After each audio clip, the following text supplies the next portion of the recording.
Hi, everybody. Thanks for joining me today. My brand is Maybe Creations Company, and my name is Anna Hall.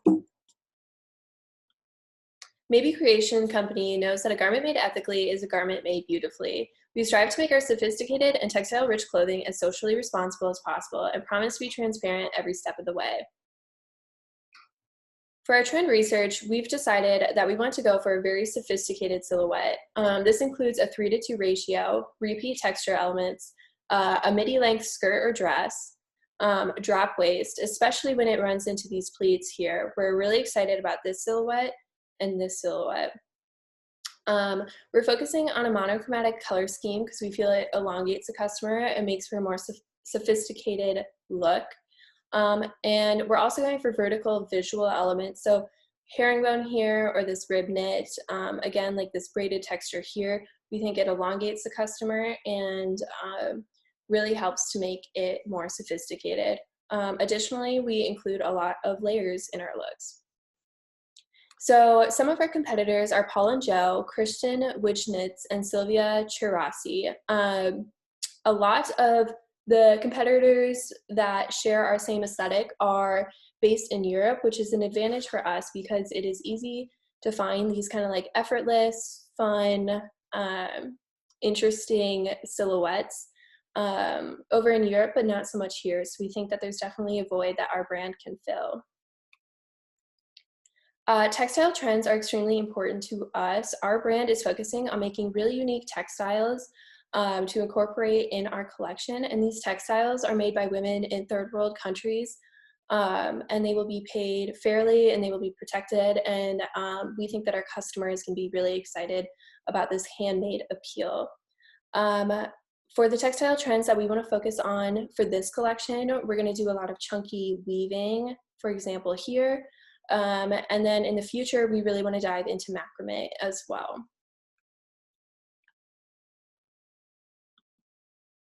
I learned a ton from our interviews. So the first woman I interviewed right here, Alexis, she's a student here at Iowa State.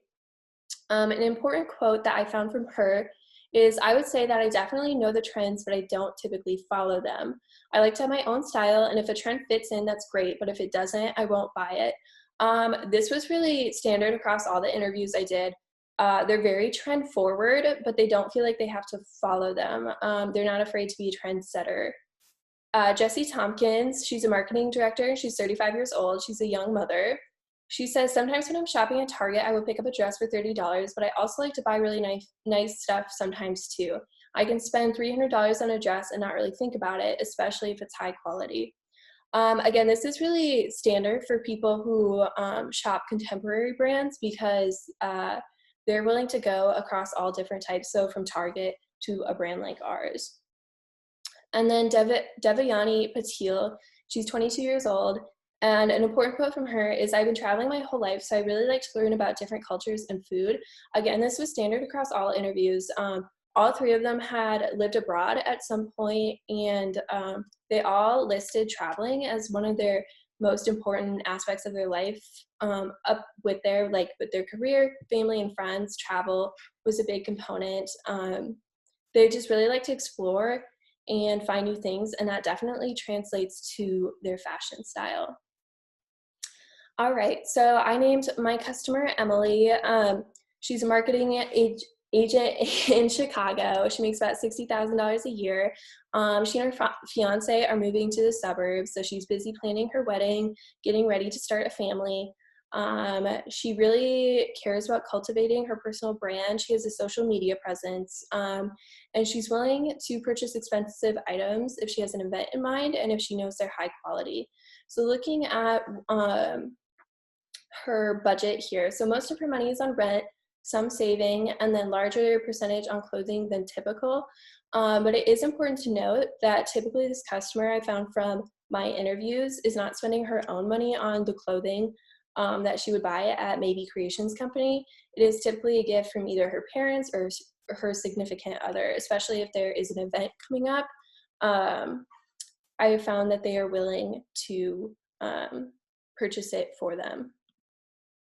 All right, so just overall target market, she's very fit, again, loves to travel. She cares about shopping local.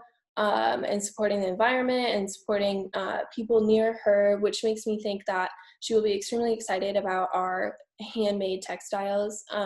She's a young mom, maybe just moving out of the city, just married, has a dog, lots of time for friends and eating out. All right, so diving into the collection here, the mood board, I wanted to include lots of textures, more kind of fun and upbeat. I find that this customer really wants to get joy from her clothing, so I included a lot of fun colors, interesting textures, interesting patterns. So here's our color story. We have maple red, pinch me pink, very pink, Earl Grey, and zesty green. And here is some of the exploration of different weaving patterns we could do. Here's one I used in a sweater. Here's one I used in a purse. Again, this one's for another sweater. I decided not to use this one. I thought it was a little too geometric. And then this braided element would be included in future collections as well. So for fabric and trims, we have 100% linen for these three fabrics, and then 100% wool for this fabric here. Of course, we have our zipper, thread, buttons, and then these elements down here I used to weave the sweater. This is 100% polyester, and it is a faux fur yarn, and then this is 100% cotton, and this is a rope, 3-ply rope. Here is the collection illustrations. So this coat, we have midi length. This is one of our most unique textiles. So they're wooden rings wrapped in embroidery floss and attached to each other to make a very thick, kind of interesting, chunky dress silhouette and lingerie to go underneath. We have a wool dress. And here we have 3 layered components. So we have this pleated skirt, we have a midi length dress with a side slit to go under it, and then on top of, or over that, and then on top of that we have this very interesting woven sweater. Here we have a drop waist blazer with pleated pants, and then we have kind of a large wool sweater with a pleated skirt, and then this is our Kelly dress. This is kind of our main dress here. We have a cutout component, drop waist, we have this side paneling, pleated sleeves, and then also the pleated skirt. And then here is that chunky woven sweater with a wool mini skirt. Here are the technical flats. So here's that Kelly dress that we're very excited about. This is the Maya dress. So this is those kind of wooden rings attached to each other. It should be very interesting. Really excited about that. And then, yeah, moving on here. We have labels and hang tags. Won't spend too much time on this. Just wanted to give you an idea of how it would be presented. And here is our final shoot. Let's see. And I just want to let you know that some photos we don't have masks, but we were completely alone, and they're all my roommates. We've all been exposed to each other. And then right after the photo, we put the mask directly back on. So let's see here. So this is that wool, making like a crop top with this long sleeve.